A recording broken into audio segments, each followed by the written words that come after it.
आपको बता दें, तीसरे चरण के लिए मतदान शुरू। तो यूपी की 10 सीटों पर वोटिंग, संभल, हाथरस, आगरा सीटों पर यह वोटिंग देखने को मिलेगी। वहीं फतेहपुर सीकरी, फिरोजाबाद, मैनपुरी, एटा, बदायूं, आंवला, बरेली सीट पर भी मतदान शुरू। तो तीसरे चरण के लिए मैदान में 100 प्रत्याशी हैं जिनका भविष्य आज ईवीएम में कैद हो जाएगा। तो तीसरे चरण में 10 का दम दिखाई देगा। इन 10 सीटों में से अगर पिछली बार की बात करें तो 8 सीटों पर भगवा परचम जो है वो लहराया था, 2 सीटों पर ही साइकिल जो है सर पर दौड़ी थी। अब ऐसे में दोबारा से जहां बीजेपी के सामने प्रदर्शन को दोहराने की चुनौती है, तो दूसरी तरफ विपक्ष को अपना ग्राफ बढ़ाने का मंत्र कहीं ना कहीं ढूंढना होगा। तो ये बड़ी जानकारी तीसरे चरण के मतदान को लेकर। तो मतदान शुरू हो चुका है। यूपी की 10 सीटों पर सुबह 7 बजे से मतदान शुरू और तीसरे चरण के लिए मुकाबला काफी कड़ा इस बार देखने को मिलेगा समाजवादी पार्टी के लिए, खासकर क्योंकि जो 10 सीटें हैं वो कभी न कभी समाजवादी पार्टी का इसमें गढ़ रहा करती थी ये सीटें, लेकिन अब बीजेपी के कब्जे में है। पिछली बार के चुनाव में, लोकसभा के चुनाव में समाजवादी पार्टी ने 2 सीटों पर जीत दर्ज की थी, 8 सीटों पर बीजेपी के प्रत्याशी जीते थे, लेकिन इस बार कुछ समीकरण बदले।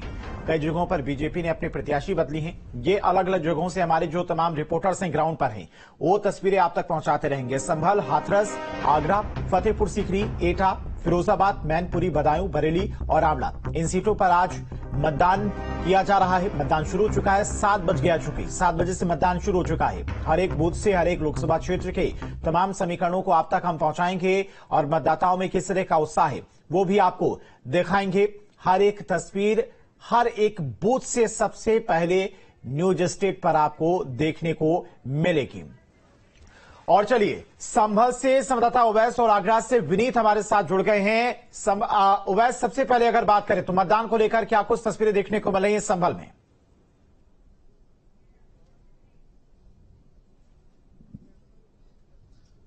बिल्कुल, देखिए 7 बज चुके हैं और अब मतदान के लिए जो लाइनें यहाँ पर लोगों की लगी हुई हैं वो सीधी आपको यहाँ से तस्वीर दिखा सकते हैं कि अब वो उनका निकलना यहाँ से शुरू हो गया है और तमाम जो लोग हैं अब यहाँ से मतदान करने के लिए अंदर बूथ पर जाते हुए आपको नजर आ रहे होंगे। क्योंकि देखिए, मतदान को लेकर के पहले ही जिस तरह से प्रशासन के द्वारा लगातार अपील की गई थी, तो उसका खासा असर ये देखने को मिल रहा है कि तमाम जो लोग हैं वो जागरूक हुए हैं और ये लंबी लंबी जो कतारें हैं संभल के अंदर में वो आपको भी यहाँ देखने को मिल रही है, क्योंकि लगातार लोग यहाँ से काफी लंबी लाइनें लगाए हुए हैं और सीधा मतदान के लिए अंदर अपना जो कीमती वोट है, लोकतंत्र के महापर्व को मजबूत करने के लिए जिस तरह से लगातार जागरूकता अभियान चलाया गया था मतदान को लेकर के, उसका खासा असर देखने को मिल रहा है। और बिल्कुल स्पष्ट यह है कि जो पुराना 2019 का आंकड़ा था, जिस तरह से प्रशासन ने कहा था कि इस बार जो आंकड़ा है मतदान का वो बढ़ता हुआ नजर आना चाहिए, जिसको लेकर के खासा धरातल पर एक खांचा खींचा जा रहा था प्रशासन की तरफ से।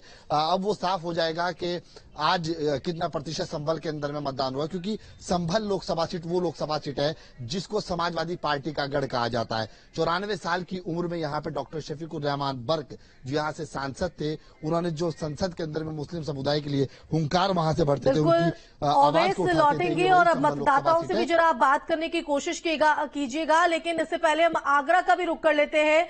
विनीत हमारे साथ बने हुए हैं। विनीत, आगरा की अगर बात करें, लोकतंत्र के इस महापर्व को लेकर मतदान की शुरुआत हो गई है, वहां क्या हलचल है, वहां क्या तस्वीर?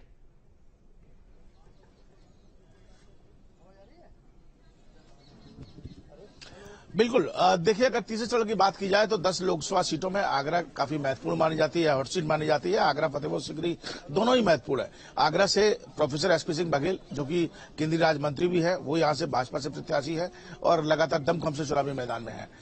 7 बज चुके हैं और इस समय आप देख सकते हैं कि लाइन में लगातार जो मतदाता है हमारा वो घर से निकल चुका है और लगातार जिस तरीके से प्रशासन अपील कर रहा था कि सबसे पहले आप मतदान करें उसके बाद जलपान, उसका असर थोड़ा बहुत यहाँ दिखाई भी दे रहा है। जो जागरूक मतदाता है वो घर से बाहर निकले हैं। कुछ लोगों से बातचीत भी करेंगे, लेकिन सबसे पहले आपको तस्वीर दिखा देता हूँ कि अंदर जो पूरी तैयारियां थी मॉकड्रिल की उसको पूरा कर लिया गया है और अब एक एक कर जितने भी जो वोटर्स हैं वो अंदर जा रहे हैं और मतदान की प्रक्रिया जो है वो शुरू कर दी गई है। सीधे हम बातचीत कर लेते हैं।